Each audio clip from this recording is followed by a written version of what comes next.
Hi students, இந்த வீடியோவில் வந்து நம்ம என்ன டிஸ்கஸ் பண்ண போகிறோம்னா, லாஸ்ட்டாக நம்ம பார்க்கும்போது டிஃபரன்ஷியல் ஈக்குவேஷனில் ஹோமோஜீனியஸ், நான் ஹோமோஜீனியஸ், அதில் ஹோமோஜீனியஸ் கேஸில் வந்து யூலர் தியரத்தை பற்றி பார்த்தோம். ஸோ அதனுடைய கண்டினியூஸ் இந்த தியரத்தை வந்து நம்ம என்ன பார்க்க போகிறோம்னா, இந்த வீடியோவில் வந்து என்ன பார்க்க போகிறோம்னா ரோல்ஸ் தியரம். ஸோ இதை பற்றி தான் வந்து டிஸ்கஸ் பண்ண போகிறோம். ஃபஸ்ட்டு அதோட ஸ்டேட்மெண்ட் வந்து என்ன சொல்கிறாங்கன்னா, எஃப் ஆஃப் எக்ஸ் வந்து ஒரு ஃபங்க்ஷனாக இருக்கும்போது, ஓகேவா, எதில் அண்டர் வேரியபிள் எக்ஸ், அப்போது அதே நேரத்தில் எஃப் ஆஃப் எக்ஸ் கண்டினியூஸாக இருக்கும். எப்போவும் க்ளோஸ் இன்டர்வல் ஏ, பிங்கிறது வந்து இந்த ஃபங்க்ஷனுடைய இந்த வளை வரையுமாங்க. கர்வில் நம்ம ஒரு பாயிண்ட் எடுக்கிறோம், ஏபின்னு ஒரு பாயிண்ட் எடுக்கிறோம். ஏபி இனி நம்பராக கூட இருக்கலாம், 1,2 3,4 இன்னும் 1,100, ஓகேவா.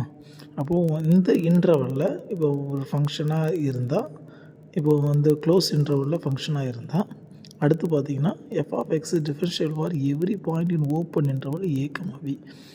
ஓப்பன் இன்டர்வல் ஏ, பியில் எஃப் ஆஃப் எக்ஸ் டிஃபரன்ஷியல் ஃபங்க்ஷனாக இருந்தால், ஓகேவா, f a equal to F of b, then there is at least one point c such as f dash of c equal to 0.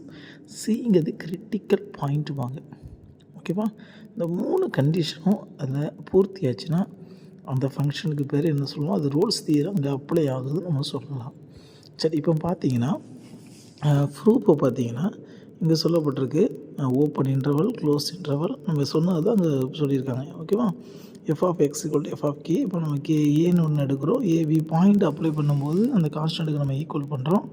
So அதனுடைய இது எப்படி சொல்லலாம் அப்படின்னா, F of A equal to F of B, F of X equal to F of K, F dash of X 0க்கு equal பண்ணும்போது F dash of C and F dash of C 0க்கு equal பண்ணுறோம்.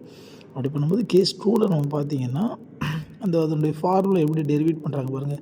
நம்ம உங்களுக்கு ஸ்ட்ரெயிட்டாக சொல்கிற மாதிரி, சுருக்கமாக சொல்கிற மாதிரினா, அந்த F of C plus H, F of C divided by H less than or equal to 0.